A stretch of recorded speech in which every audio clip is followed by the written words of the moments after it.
Hey everybody, it's Neil. Check this out. I got the OXO, and it is the let's see, what does it say? Compact dustpan and brush set. So if you got little stuff, I used one of these in my camper, but this one here is just for like the kitchen or something.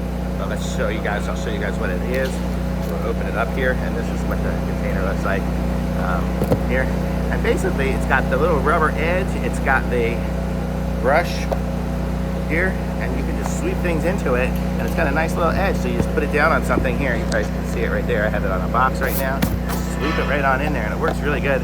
And then it kind of clips back in. You can kind of see there's a little little things in there to kind of snap it in place, so you can kind of put it back in there, and it snaps in, and I don't even know, I guess it's snapped in there now. It doesn't come out.